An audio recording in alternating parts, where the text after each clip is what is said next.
Oke, assalamualaikum. Rabbi sholli sadri wa yassir li amri wahlul 'uqdatam min lisani yafqahu qawli. Ketemu lagi di kelas bersama Bu Prima.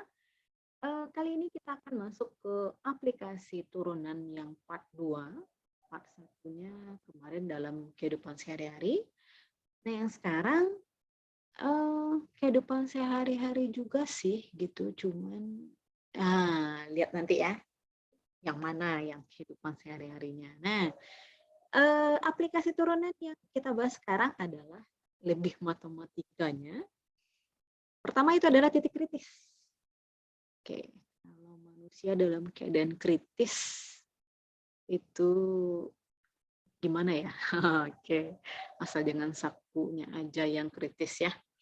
Nah, ini ada titik kritis katanya. Apa itu titik kritis? Suatu titik X sama dengan C dinamakan sebagai titik kritis suatu fungsi fx jika fc kita itu memiliki nilai dan salah satu dari ungkapan berikut benar. Nah, apa pernyataan ungkapan yang benarnya itu adalah ketika turunan pertamanya itu sama dengan 0 atau turunan pertamanya itu nggak ada nilai. Jadi ketika dikatakan dia titik kritis, ketika f aksennya itu sama dengan 0 atau f aksennya nggak ada nilai. Nah, contohnya kita punya nih fx-nya seperti ini. Dapatkan titik kritis bagi fungsi berikut. Nah, itu soalnya. So, how gitu ya. Maka langkah kita itu adalah kita cari turunannya. F aksen X-nya itu. Nah, ini kalau kita turunkan menjadi 30X pangkat 4. Ini kita turunkan menjadi 132X pangkat 3. Ini kita turunkan menjadi 90X pangkat 2. 100 turunannya adalah 0. Nah, 30, 132, dan 90 ini KPK-nya adalah 6. X pangkat 4, X pangkat 3, dan X pangkat 2. X paling rendahnya kan X pangkat 2 nih. Maka X pangkat 2 kita keluarkan. Alias kita faktorkan lah ya.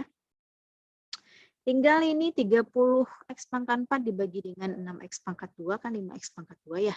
132 X pangkat 3 dibagi 6X kuadrat 22X.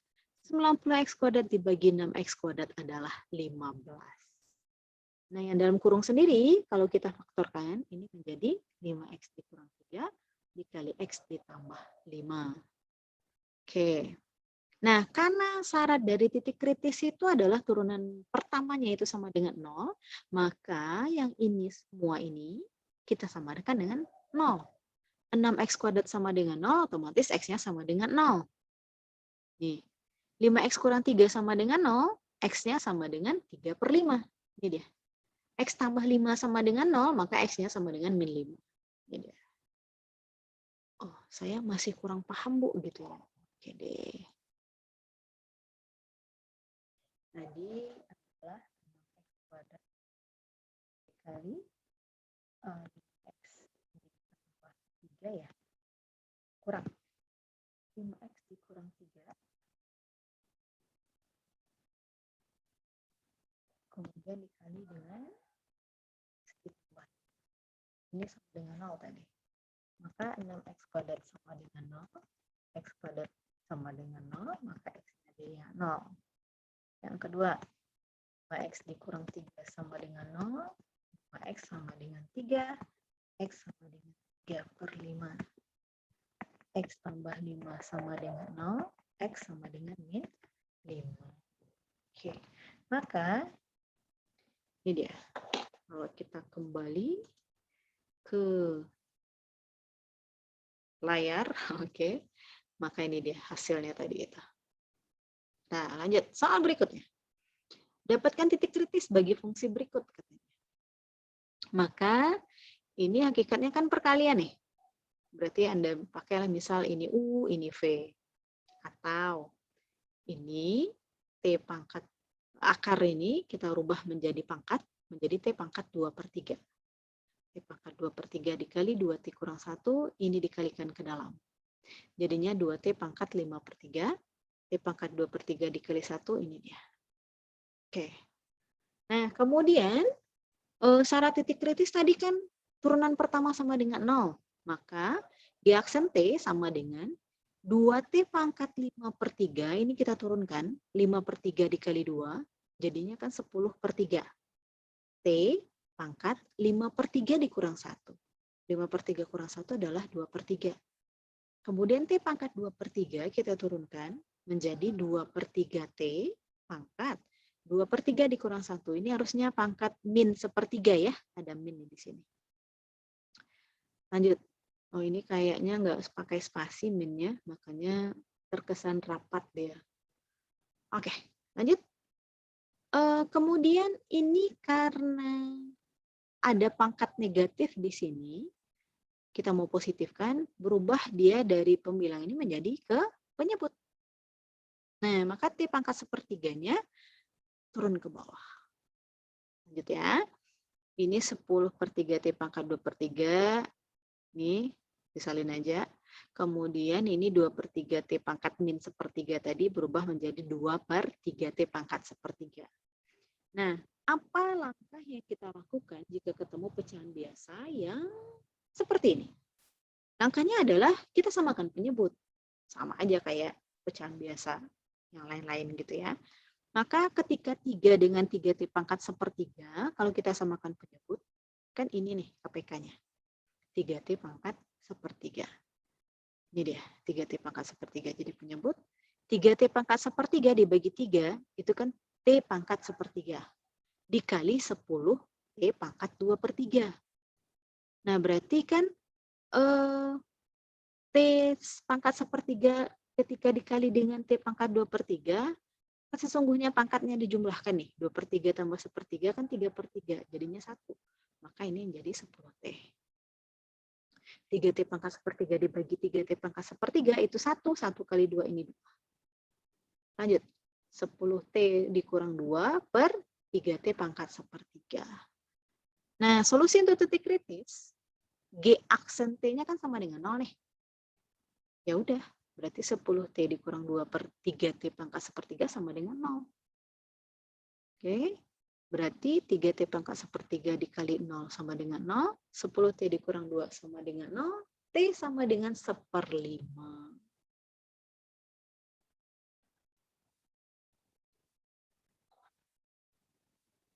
Kalau saya buatkan ya. 10T kurang 2 per 3T pangkat 1/3. Pangkat pertamanya sama dengan 0. Maka ini kita kalikan ke sini. Menjadi 10T dikurang 2. 0 dikali ini kan 0 ya. Maka 10T sama dengan 2. T sama dengan 2 per 10 sama dengan 1/5. Ya. Oke, lanjut. Oke, kita lanjut soal kita. Dapatkan titik kritis bagi fungsi berikut. Nah, kalau tadi perkalian, sekarang masuk ke pembagian. Nah, turunan dari ini hasilnya. Ini berarti kita pakai U per V. Ini U, ini V-nya. Silakan kalian cari nanti ya, gimana bisa dapat segini gitu ya. Ini U, ini V. Kalau masih ragu cara pembahasannya, lihat video yang pembagian turunan. Nah, ini setelah kita lakukan proses turunannya, U per V sama dengan U aksen V dikurang V aksen U per V kuadrat, ini hasil kita. Nah, karena ini dalam bentuk min, maka minnya kita keluarkan, tinggal adalah W kuadrat. Min ketemu min kan plus ya, makanya sini plus. Kurang 14W. Nah, karena ini plus, sementara kita keluarkan min, maka ini berubah menjadi min. Karena min kali min adalah plus. Ini sungguhnya kita kurung nih. Lanjut. Per W kuadrat dikurang W kurang 6 kuadrat. Kan per V kuadrat ya, ini V kita tadi, tinggal dikuadratkan saja. Oke. Nilai kritis jika R aksen W tidak ada nilainya. Kan syaratnya ada 2 tadi nih. Jika F aksen kita sama dengan 0 atau F aksennya tidak ada nilai. Lanjut. Untuk itu, karena dia R aksen W tidak ada nilai, kita lihat pada pembilangnya aja nih. Nah, oke. W kuadrat dikurang W dikurang 6. Ini faktornya kan segini nih. W kurang 3, W tambah 2. Oke, ini bukan pembilang ternyata. Ini penyebut ya. Ini si penyebut ini. Pembilang yang di atas ini. Oke. Kita dapat ini adalah W dikurang 3 sama dengan 0, otomatis W sama dengan 3. W tambah 2 sama dengan 0, berarti W sama dengan min 2. Nah, akan tetapi karena pada titik tersebut nilai RW juga tidak ada, maka titik tersebut bukan titik kritis. Oke. Karena R aksen W yang ada nilai tadi ya, maka ininya nggak ada gitu. Oke, selanjutnya nilai titik kritis juga didapat jika R aksen W-nya sama dengan 0. Nah, kalau yang tadi yang tidak ada nilai, nih, tidak ada nilai, yang ini kalau sama dengan 0. Nah, kalau sama dengan 0, berarti untuk memfaktorkan ini, si pembilangnya ini, kita pakai rumus ABC. Karena faktorkan biasa ini nggak bisa gitu. Kita pakai rumus ABC. Berarti W sama dengan min B plus minus akar B kuadrat dikurang 4AC. Oke, ini hasilnya. Dapatlah W1 kita itu min 7 ditambah 5 akar 2. W2 kita itu adalah min 7 dikurang 5 akar 2. Makanya plus minus ini. Plus untuk yang W1, minus untuk yang W2. Oh, udah. Berarti ini titik kritisnya. Selesai. Ini disuruh juga cari titik kritis. Kalau bentuk seperti ini, kita lihat ya. Oke. Kita mencari turunan dari Y. Turunan dari 6X berarti 6. Turunan dari min 4 cos 3X. Ingat, turunan kos-kosan miskin ya. Keluar dari kosan miskin. Maka turunan dari kos adalah min sin. Min ketemu min plus. 3 kali 4, 12. 12 sin, 3X itu turunan dari 4 cos 3X. Nah, karena persamaan Y aksen memiliki nilai di semua titik, maka untuk mendapatkan titik kritis cukup dengan mencari penyelesaian Y aksen sama dengan 0. Ya kan syaratnya tadi adalah Y aksen sama dengan 0 titik kritis ya. Maka 6 tambah 12 sin 3X sama dengan 0. Oke, kemudian 6 pindah ruas ke sini menjadi min 6. Kemudian 12 ini pindah ke sini menjadi per. Berarti min 6 per 12, makanya jadinya adalah min 1/2. Nah, sin 3X sama dengan min 1/2, berapa saja nilainya? Yaitu 3X adalah 3,6652 ditambah 2πn. Dengan N-nya itu adalah 0, plus minus 1, plus minus 2, atau X kita adalah 1,2217 ditambah 2πn per 3. Oke, ini kan kalau 3X. Kalau X saja berarti yang ini semua dibagi 3. Ini dia. Sip. Oke, lanjut. Dapatkan turunan fungsi di bawah ini menggunakan atribut kalian. Oke, dapatkan titik-titik kritis bagi fungsi berikut. Nah ini. 10T E pangkat 3 dikurang T kuadrat. Oke, kita cari turunannya. Ini kan bentuk perkalian nih. Berarti ini ada U, ada V. U aksen V ditambah V aksen U. Nah, hasilnya ini. Oke, dapat hasilnya segini. Kemudian, ini kan karena min 2T di belakang, dikali 10 jadinya min 20. T, karena ini T pangkat 1, di sini T pangkat 1 ketemu menjadi T kuadrat. Oke, lanjut. 10E pangkat 3 dikurang T kuadrat. Ini kan sama-sama punya 10 ini ya. 10E pangkatnya sama, maka ini 10 kita keluarkan. Nah, ini karena 10 sudah dikeluarkan tadi, tinggal 1 ya. 1 kali 10E pangkat 3 dikurang T kuadrat kan ini. 10E pangkat 3 dikurang T kuadrat. Kemudian 10 ini dikali min 2T kuadrat menjadi min 20 T kuadrat. Oke, ini yang sudah kita faktorkan.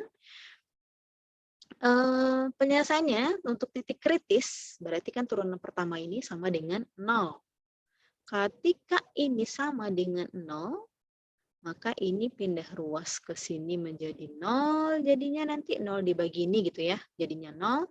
Kemudian 1 dikurang 2T kuadrat sama dengan 0, 1 sama dengan 2T kuadrat, berarti T kuadrat sama dengan 1/2. T saja adalah akar dari plus minus akar dari 1/2 alias 1/2. Nah, tuh nilainya, solusi titik kritis. Nah, ini yang lain. Ini bentuk perkalian juga nih, X kuadrat ln 3.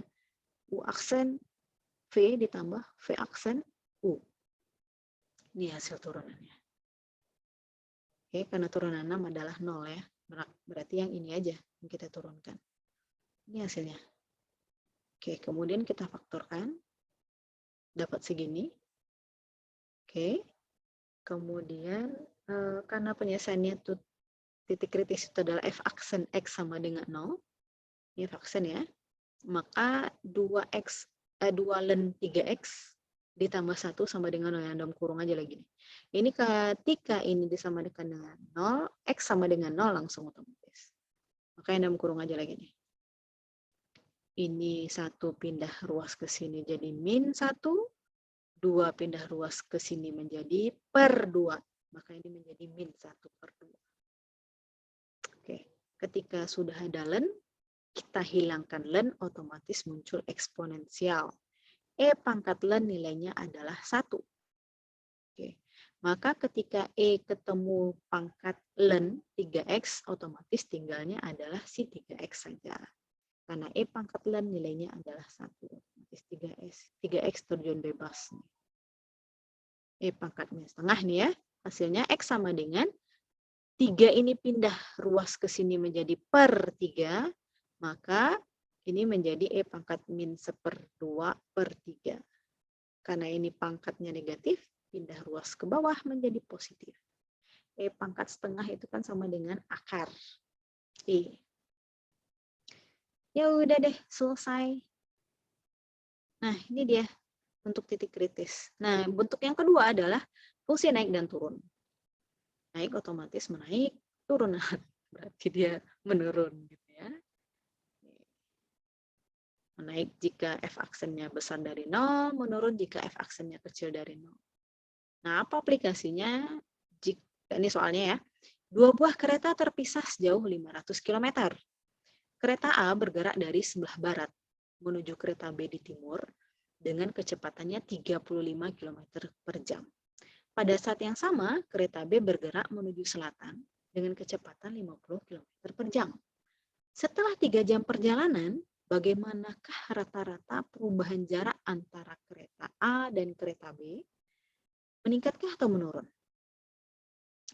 Nah, kita lihat di sini. Ini kita gambar ya. Kedudukan awal kereta di sini nih. Apa katanya tadi nih? 2 buah kereta terpisah sejauh 500. Ini kedudukan awal kereta A, ini kedudukan awal kereta B. Oke, jarak mereka itu adalah 500 kilo. Kemudian kereta A bergerak dari sebelah barat menuju timur. Dari barat menuju timur, gitu ya. Ini dia. Kereta A berjalan nih. Dengan kecepatan 35 km per jam. Nah, saat yang sama nih, kereta B bergerak menuju selatan. Selatan berarti ke bawah. Oke, menuju ke bawah. Kecepatannya 50 km per jam. Setelah 3 jam perjalanan, bagaimanakah rata-rata perubahan jarak antara kereta A dengan kereta B? Nah, ketika si A berjalan nih, gedek gitu ya, 35 km per jam ke timur, sementara si B 50 km ke selatan. Nah, jaraknya ini dari si A ke si B, kan sesungguhnya kalau kita hubungkan, membentuk sebuah segitiga. Segitiga yang bagaimana? Segitiga yang siku-siku. Oke, kalau sudah siku-siku gini, berarti rumus Pitagoras berlaku. Oke, kita misalkan nih, ini sumbu mendatar ini X, sumbu menurun ini Y, yang tegak. Kemudian jaraknya atau sisi miringnya itu adalah Z. X merupakan jarak kereta A ke kedudukan awal kereta B, yang sumbu X. Y jarak perjalanan kereta B yang bawah. Dan C merupakan jarak kereta A dan kereta B selama kereta tersebut berjalan. Nah, setelah 3 jam, jarak perjalanan kereta A dan kereta B adalah X-nya ini 500, kan jaraknya 500 tadi nih, 500 dikurang 35 dikali 3. Kecepatannya kan 35 km dikali 3. Berarti 500 dikurang 35 kali 3 adalah 350. Y kita 50 dikali 3. Karena Y-nya nggak ada, berapa jaraknya nggak ada. Sementara sumbu X ini tadi kan 500. Dikurang berapa yang sudah ditempuhnya. Oke, nilai Z bisa didapatkan dengan menggunakan teorema Pitagoras. Gimana caranya? Z ini kan merupakan penjumlahan dari X kuadrat dengan si Y kuadrat. Nah, dapatlah ini Z kuadrat segini. Kita cari Z-nya. Kemudian diapakan? Nah, itu yang jadi tugas Anda. Ketika berhasil Anda cari solusi ini, apakah dia meningkat atau menurun, maka otomatis nilai UTS Anda juga akan meningkat gitu ya. Karena ini masuk poin untuk UTS ini. Next, aplikasinya adalah nilai minimum dan maksimum. Maksimum global atau absolut maksimum pada X sama dengan C jika Fx kita kecil sama dari C untuk setiap X pada domain Fx. Ini ada maksimum relatif jika Fx kita kecil sama dari Fc, kemudian minimum global jika Fx kita besar sama dari Fc, dan minimum relatif jika Fx-nya besar sama dengan Fc. Oke, ini dia. Ini real max, absolute minimum, ini real max. Turun lagi menjadi real minimum, naik lagi menjadi absolute dan real maksimum, turun lagi. Nah, itu dia. Fungsi naik, fungsi turunnya. Oke. Nah, ini tentukan tentukan nilai ekstrim global dan nilai ekstrim relatif dari fungsi fx sama dengan x kuadrat untuk selangnya adalah min 1 sampai 2. Kalau kurvanya, kalau x kuadrat kan seperti ini ya. Ketika x kita 1, y-nya 1. Ketika x kita 2, y-nya 4. Oke, seperti ini. Kenapa nggak sampai ke atas? Karena ini sudah dibatasi dari min 1 sampai 2. Nih, x-nya min 1 sampai 2. Nah, dari grafik di atas ini, graf ini, terdapat 3 buah titik ekstrim. Bukan ekstrim ya, ekstrim. Yaitu untuk X sama dengan min 1, X sama dengan 0, dan X sama dengan 2. Nah, dari graf ini, terlihat bahwa titik X sama dengan 0 ini minimum global. Kan nggak ada lagi lebih bawah daripada ini. Maka ini menjadi titik minimum global. Dan relatif, minimum global dan relatif. X sama dengan 2, nih, X sama dengan 2 di sini, dia menjadi maksimum global. Kenapa? Nggak ada lagi yang lebih tinggi pada ini. Maka dia menjadi maksimum global. Sedangkan X sama dengan min 1 bukan maksimum relatif. Sebab terletak pada ujung selang. Oke, lanjut. Ini masih fungsi yang sama, cuman selangnya dibatasi dari min 2 sampai 2. Kalau tadi kan dari min 1 nih, sekarang dari min 2. Gambar masih sama, kalau tadi cuma sampai sini, sekarang lanjut sampai ke sini. Nah, ini kalau kita lihat, minimum relatif dan global pada titik X sama dengan 0. Sama dengan di atas nih, minimum global dan relatif di titik ini. Kemudian memiliki nilai maksimum global pada Y sama dengan 4. Kenapa maksimum global pada Y sama dengan 4? Ya karena X2 dengan X min 2-nya sama-sama di Y sama dengan 4. Bedanya dengan soal yang tadi, pada soal ini untuk nilai maksimum global terdapat pada 2 titik. Pada titik X sama dengan 2 dan X sama dengan 2. Kalau tadi cuma 1 titik, pada X sama dengan 2. Oke. Ini maksimum global. Ketika ini tidak dibatasi, masih fungsi yang sama, tapi nggak ada pembatasan selangnya. Ini kan dibatasi nih. Ini kan nggak ada nih. Maka gambarnya graf seperti ini cuma memiliki nilai minimum relatif dan global aja pada titik X sama dengan 0.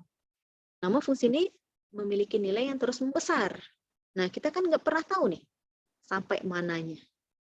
Ketika X sama dengan 2, 4. Ketika 3, berarti 3 kuadrat adalah 9. Nggak ada dibatasi ya, sampai yang tak terhingga nih berapa banyaknya. Maka ini nggak ada nilai maksimumnya. Sip. Ini dibatasi, min 2 sampai 2 dengan X pangkat 3 fungsinya, maka minimum globalnya pada X min 2, ini paling rendah, maksimumnya pada X sama dengan 2. Gampang kayak gini. Kalau nggak ada dibatasi, berarti nggak ada ya. Nggak ada maksimum, nggak ada minimum nih di sini. Ini juga nggak dibatasi. Oke. Ini ada dibatasi. Ketika ada dibatasi, ketemulah nanti. Ada nilainya. Nah, ini silahkan Anda pelajari ini. Materinya sudah ada di modul DA Learning ini ya. Lebih detailnya lagi, silahkan Anda pelajari ini. Kita masuk, berikutnya adalah mengenai optimalisasi. Ini maksimum global, minimum global, ekstrim, ekstrim. Oke, saya sudahi sampai di sini. Semoga paham. Kita sudahi ya. Wabillahi taufik wal hidayah. Assalamualaikum warahmatullahi wabarakatuh.